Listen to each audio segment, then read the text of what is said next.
When you start your season on clay courts, if you have a continental grip or eastern grip, it's much more difficult to generate topspin, because usually when you come to the lesson, or another person or people always come to the lessons and want to do more topspin, but with this grip, of course you can generate topspin, okay? But it's always much more difficult than if you do semi-western grip. The strings facing to that side of the court and your hand just relax. Just by using this grip, you already generate topspin, okay?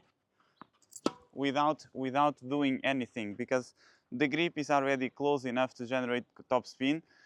Don't generate any injuries. I never got injured. I never had a student getting injured with this.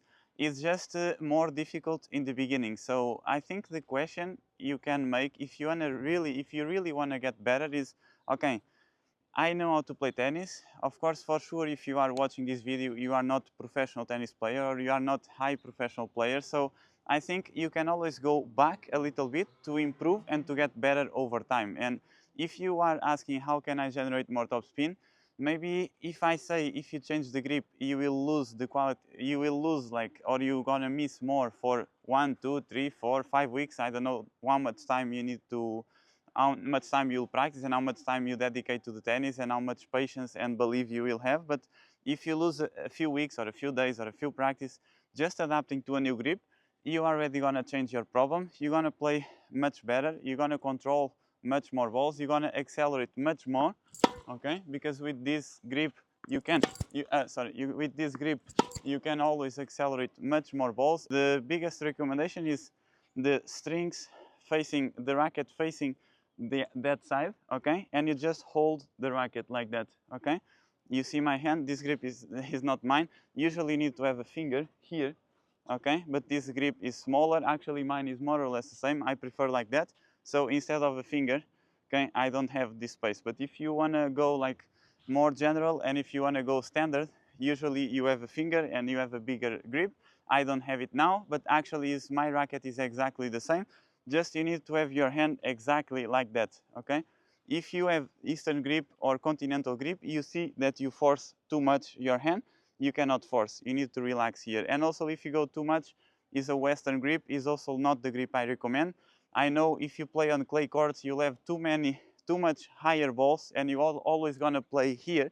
That's not the goal to play here, is not what I recommend. What I recommend is to play always with semi-western grip, and you always have two options to play, because the ball is here. Of course you can play the ball here, but before the ball reach here, the ball already passed here. So the ball already passed here in the beginning on the rise, then the ball is going to rise, it's going to be here, and when the ball is coming down, okay, is already here. So you have two options. For example, when I was a player, I always used to play back 2 or 3 meters behind, 1, 2, 3, and I always play, or more, I always play from here, and I give time, I have time to prepare, and I play when the ball is going down. If you are more advanced, always play when the ball is bouncing up, okay? If you are more advanced, you can play more times when the ball is bouncing up and attack the ball, and it's much more easier. And even though you play on clay courts, of course you need to run a lot, you need to use a lot of your legs and a lot of fitness. But my recommendation, if you want to make the difference, for example, let's say you are playing against me. If you are just consistent, if you just play higher balls, I can do that also. If you can do 4 hours, I can be here 5 hours. So how you gonna make the difference? How can you win this kind of players? In this case, against me. If you wanna play players, if you wanna beat players like me, that we are consistent and that we wanna and we are aggressive at the same time, you need to have a shot that you can dominate. And usually is the forehand, of course. And when you see an opportunity, a shorter ball, a little bit, a ball that you are using in the practice that you can take advantage and attack, in that ball you need to attack. And even if it's more a little bit more flat, but it's the same grip, so you have margin, and then you can go to the net and close. Don't be afraid to go to the net on clay.